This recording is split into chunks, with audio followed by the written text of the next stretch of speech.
में गिरी ना, सीधा मेरा घुटना एकदम टकराया फर्श से। और इतनी hello everyone, welcome back to my YouTube channel. और कैसे हैं आप सब लोग। तो आज का ब्लॉग मैं किस टॉपिक पे बना रही हूँ कुछ पता नहीं है। मुझे आ गया है फीवर, और फीवर ऐसे आया नहीं है कि जो है मतलब कोई बुखार, मतलब सीजन वाला बुखार नहीं है। मुझे जो है जब भी बुखार आता है या तो टाइफाइड का आता है या फिर चोट वाला, अगर कोई मुझे दर्द होता है तो बुखार आता है। तो हुआ क्या कि जो है फर्श मेरे घर की जगह जगह क्रैक हो गई थी, तो वो थोड़ी थोड़ी निकल रही थी। तो मिस्त्री बुला करके उसमें जो है थोड़ा थोड़ा प्लास्टर करवाया गया। तो उसको पक्का करने के लिए उसमें तरी करनी पड़ती है शाम को सुबह में। तो थोड़ा बहुत उसमें तरी करने के लिए पापा ने सुबह पानी डाला था, और ये नहा रहे थे बाथरूम, और मुझसे तावल मांगा इन्होंने। तावल उठा करके मैं कमरे से बस बाथरूम तक देने गई थी, और जहाँ पे पानी तरी करने के लिए डाला गया था वहीं पे मेरा पैर फिसल गया, और वहीं पे मैं घुटने के बल गिर गई। और मतलब अचानक की चोटें बहुत ज़्यादा खलती हैं। तो जैसे ही मैं अपने कमरे से गई, मैं एकदम नॉर्मली गई, मुझे ये ध्यान नहीं था कि नीचे पानी पड़ा हुआ है, और उसी में एकदम पैर फिसल गया। और जो मैंने स्लीपर पहनी थी वो स्लीपर की वजह से मैं गिरी हूँ। अगर जो है ये स्लीपर ना होती तो मैं बच जाती। और स्लीपर में जो ये वाली स्लीपर फिसलती भी बहुत है, क्योंकि जैसे काफ़ी ज़्यादा पुरानी हो जाती हैं तो चिकनी हो जाती हैं, तो इसकी वजह से मैं गिरी हूँ। और मैं फर्श में गिरी ना, सीधा मेरा घुटना एकदम टकराया फर्श से, और इतनी तेज़ जो है लगा। मैं चुपचाप कमरे में आ करके बैठ के रोने लगी, बहुत दर्द हो रहा था। तो उस वक्त तो नहीं समझ में आया, उस वक्त तुरंत मैं थोड़ी देर रो करके अपने आंसू वगैरह पोंछ करके किचन में गई, इनके लिए चाय लेकर के आई, फिर पापा को टिफ़िन बना के दिया, बच्चों को पहले ही स्कूल भेज दिया था। और उसके बाद फिर घर का काम कर, झाड़ू पोछा सारा काम करते करते वो चोट अपने आप, मतलब मैं भूल गई थी कि चोट भी लगी है।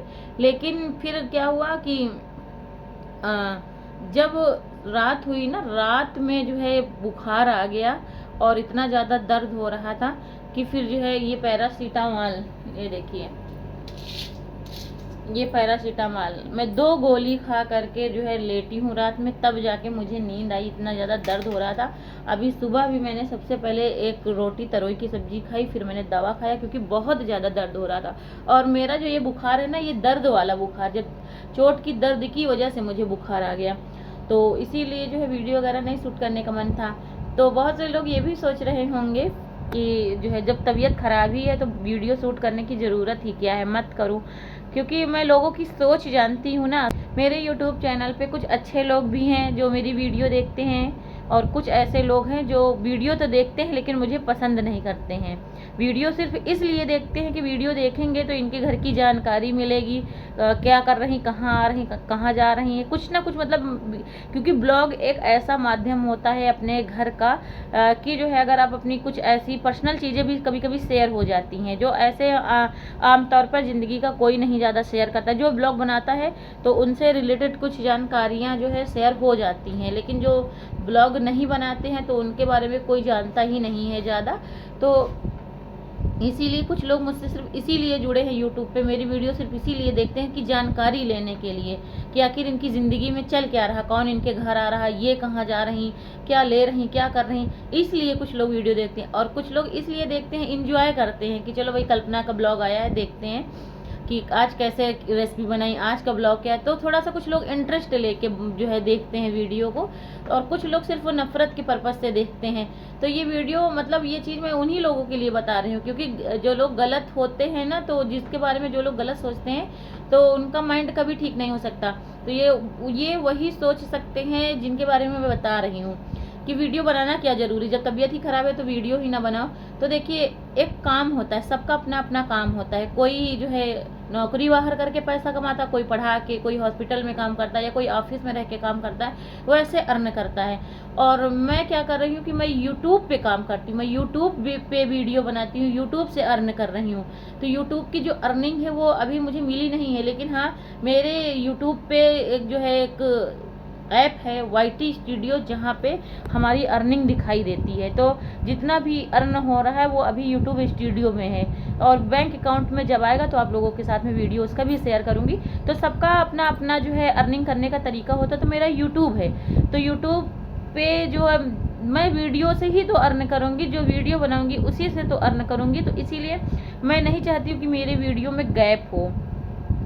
तो उससे क्या होता है कि हमारे यूट्यूब की ग्रोथ के लिए अच्छा नहीं होता है अगर गैपिंग हो जाती है। तो इसीलिए मैं गिर गई थी ना, तो उसी की वजह से मुझे बुखार हो गया है। और जब हमारा शरीर स्वस्थ नहीं रहता है ना तो कुछ भी अच्छा नहीं लगता है। तो कल मेरी फ्रेंड आई थी अर्चना, जो बर्थडे में आई थी, आप लोगों ने देखा होगा।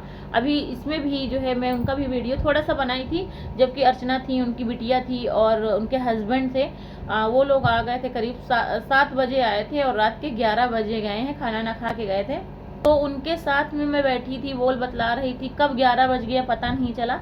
लेकिन ब्लॉग मैंने कोई शूट नहीं किया, जबकि आज मुझे रियलाइज़ हो रहा है कि मेरी फ्रेंड आई थी और इतने लंबे समय तक रुकी थी, रात तक। तो मैंने कोई भी ब्लॉग नहीं शूट किया। ऐसे मैं सबका ब्लॉग बनाती हूँ, उसका कोई ब्लॉग मैंने नहीं बनाया। लेकिन थोड़ा सा जब वो जो है ये एल्बम मैंने कल रात में निकाला था, एल्बम ना ही वीडियो मैंने सिर्फ शूट किया जब अर्चना एल्बम देख रही थी। उसके अलावा कोई भी वीडियो मैंने शूट नहीं किया, सिर्फ इसी वजह से, क्योंकि मेरा मन नहीं था। मुझे लग रहा था मैं चुपचाप बैठी रहूँ, लेटी रहूँ या फिर जो है बोलती रहूँ। लेकिन ब्लॉग शूट करने का मन तभी होता है जब हम पूरी तरीके से स्वस्थ होते हैं या माइंड अच्छा होता है। तो पूरा फ़ोटो दिखाऊंगी बिट्टो का जब मुंडन हुआ था। तो इसमें 3 एल्बम हैं। तो ये बिट्टो के मुंडन का एल्बम है, ये मेरी शादी का एल्बम है और ये वाला गोद भराई का है। तो इसीलिए मैं आप लोगों को ये मुंडन वाला एल्बम दिखाऊंगी।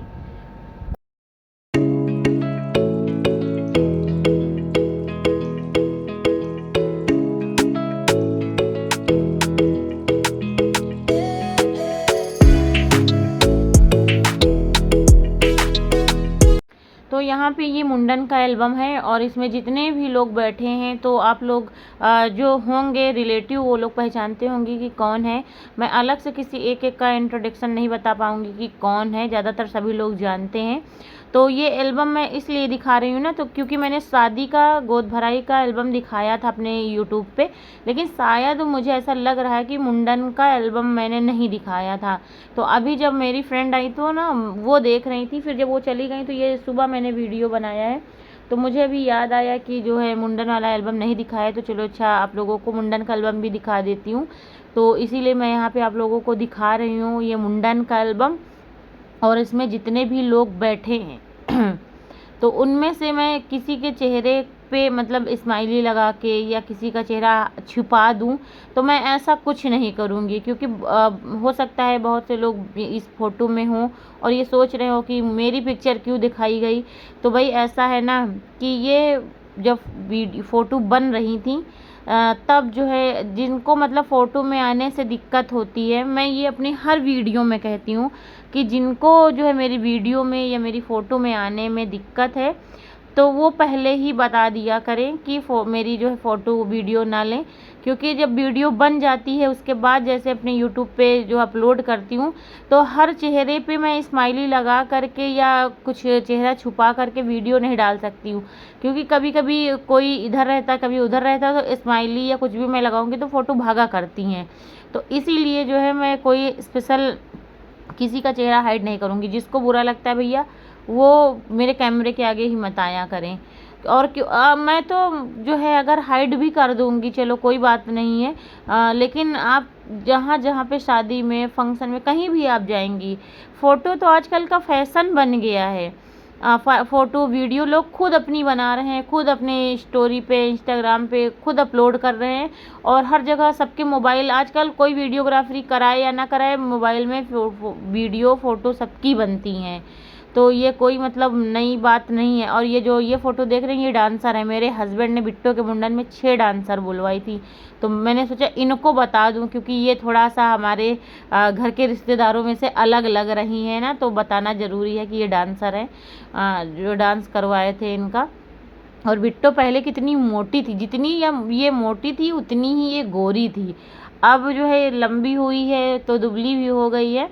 और जैसे जैसे बच्चे मतलब स्कूल अब जाने लगे हैं, कोचिंग पढ़ते हैं और बाहर भी खेलते हैं, जैसे जैसे इनके ऊपर एक क्या कहते हैं बोझ पड़ता है पढ़ाई लिखाई का, तो वैसे ही जो है चेहरे का रंग भी जो है जिम्मेदारियों के हिसाब से चेंज हो जाता है।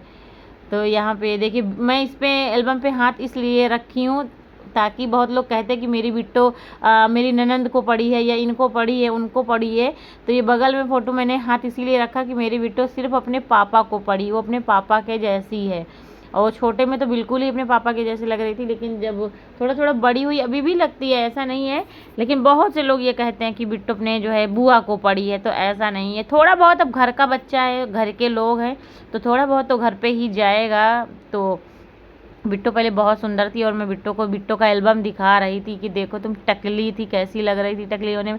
और सच्ची में ना, मैं जब ये अभी आप लोगों के सामने ये वीडियो बना रही हूँ, ओवर वॉइस कर रही हूँ ना, तो मुझे लग रहा है जैसे मैं बिट्टो को खिला लूँ। मेरा अब खिलाने का मन हो रहा है। और जो मौजूद है ना, उसको ये लोग इतना शैतानी करते हैं कि जो है गुस्सा लगती कभी कभी इन लोगों के ऊपर, लेकिन इतना बड़ा बच्चा गोद में देख के अब खिलाने का मन हो रहा है।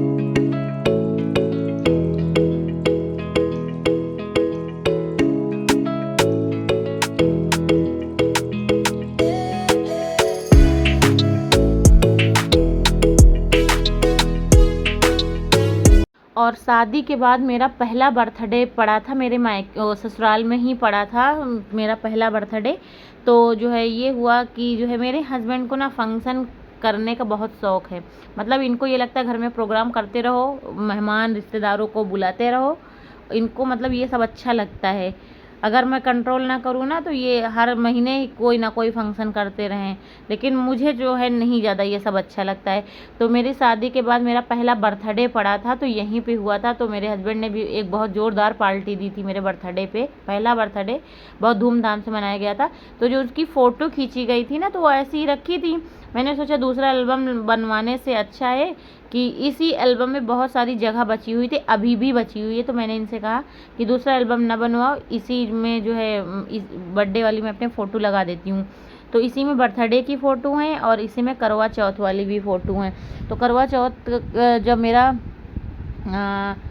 थर्ड वाला पड़ा था, क्योंकि 2 साल करवा चौथ में अपने मायके में रही हूँ, तीसरे साल से मैं अपने ससुराल में रही हूँ, तो मैंने फ़ोटो शूट करवाया था करवा चौथ का, क्योंकि मुझे मेमोरी अच्छी लगती। और अब की बार कोशिश करूँगी, अब की बार जो करवा चौथ आएगा तो फिर से मैं फ़ोटो शूट करवाऊँगी, लेनी चाहिए। क्योंकि अब की बार मेरी शादी के 9 साल पूरे हो गए हैं, 10 साल मतलब हो गए, 10वां साल अब लग जाएगा इसी 31 से। और यहाँ पे ये पहले मैं कितनी दुबली थी, मुझे अपना ना यही वाला शरीर बहुत याद आता है, जब मैं इतनी दुबली थी, बहुत अच्छा लग रहा था, पेट वेट भी बहुत कम था। लेकिन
तो ये छोटा सा ब्लॉग बस यहीं तक था। उम्मीद करती हूँ कि आप लोगों को पसंद आया हो। तो प्लीज़ वीडियो को लाइक कर दिया करिए। आप लोगों से मैंने कितनी बार कहा है यार, वीडियो एक लाइक करने में आपका कुछ भी नहीं जाता है, लेकिन बहुत से लोग जो लाइक कर देते हैं, बहुत से लोग ऐसे हैं सिर्फ वीडियो देख लेते हैं, जानकारी ले लेते हैं कि किस टॉपिक पे बना, लेकिन वीडियो लाइक नहीं करते हैं।